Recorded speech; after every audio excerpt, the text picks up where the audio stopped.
Pemirsa, Ganjar Pranowo memberi skor 5 poin untuk bidang pertahanan yang kini dipimpin oleh Menteri Pertahanan sekaligus Capres nomor urut 2 Prabowo Subianto. Hal ini dicetuskan Ganjar setelah ditanya oleh Anies. Terima kasih Pak Ganjar. Pertanyaan ini terkait dengan kinerja Kementerian Pertahanan. Ketika tadi kita bahas sama-sama situasi pertahanan kita, Bapak tadi membahas tentang bagaimana belanja alutsista, bagaimana rencana tentang minimum force itu bisa dicapai dan lain-lain. Bapak melakukan review itu. Nah, di sisi lain, Bapak juga waktu itu pernah memberikan penilaian atas kinerja penegakan hukum di Indonesia. Bapak beri skor 5 atas kinerja hukum di Indonesia. Pertanyaannya sekarang terkait dengan pertahanan, berapa skor yang Bapak berikan atas kinerja Kementerian Pertahanan yang dipimpin oleh Bapak Prabowo? Silakan Pak Ganjar. Baik, masih ada waktunya Pak Anies? Cukup Pak Anies? Cukup. Baik, langsung saja kami persilakan Pak Ganjar untuk menjawab pertanyaan dari Pak Anies. Waktu Bapak 2 menit dimulai ketika berbicara, silakan. 5 juga. Saya punya datanya dan kemudian akan saya sampaikan. Maka di meja saya sudah saya siapkan data satu persatu.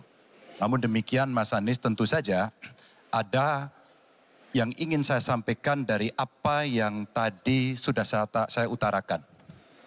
Ketika kemudian kita ingin membangun sistem pertahanan kita, maka dalam perencanaan kita tidak boleh gonta-ganti. Kita mesti ajak, mesti konsisten. Kedua, kita mesti mendengarkan betul-betul dari seluruh matra. Maka seluruh proses perencanaannya harus bottom up. Sehingga saya ketemu dengan seseorang berpangkat cukup tinggi. Pak, kalau Bapak kasih persenjataan kepada saya yang tidak saya butuhkan, sudah saya siapkan museum untuk saya taruh di sana. Situasi seperti ini tentu tidak mengenakan. Tapi ini harus kita buka apapun kondisinya untuk perbaikan bangsa. Kritik, otokritik itu menyehatkan. Tidak ada kok rasa dengki di hati saya. Yang ada adalah bagaimana rasa cinta tanah air ini mesti kita wujudkan. Agar kemudian kita betul-betul bisa menjadi negara kuat di banyak area dan kita berbicara di dunia internasional disegani. Bung Karno telah menyampaikan itu. Daulat politik itu wajib. Berdikari dalam bidang ekonomi mesti dituju. Dan kita punya kepribadian dalam kebudayaan. Sekarang daulat ekonomi pertahanan kita mesti kita tunjukkan. Maka ketika banyak perusahaan-perusahaan waktu itu yang sangat strategis dibikin, itu mimpi sejak dari lama pendiri bangsa agar kita menjadi negara kuat. Dan itulah yang sebenarnya kita-kita yang harus meneruskan itu. Begitu Mas Anies. Ya, makasih Pak Ganjar. Cukup Pak Ganjar. Baik Pak Anies. Silakan menanggapi jawaban dari Pak Ganjar. Waktu 1 menit Pak Anies, silakan. Jadi TNI, tentara kita, polisi kita, semua bekerja luar biasa di lapangan. Kita harus berikan rasa hormat dan terima kasih. Karena mereka mengerjakan hal-hal yang sulit, hal-hal yang berat. Tapi sisi kebijakan menurut saya lebih parah. Kenapa? Di era Pak SBY, kenaikan gaji terjadi 9 kali.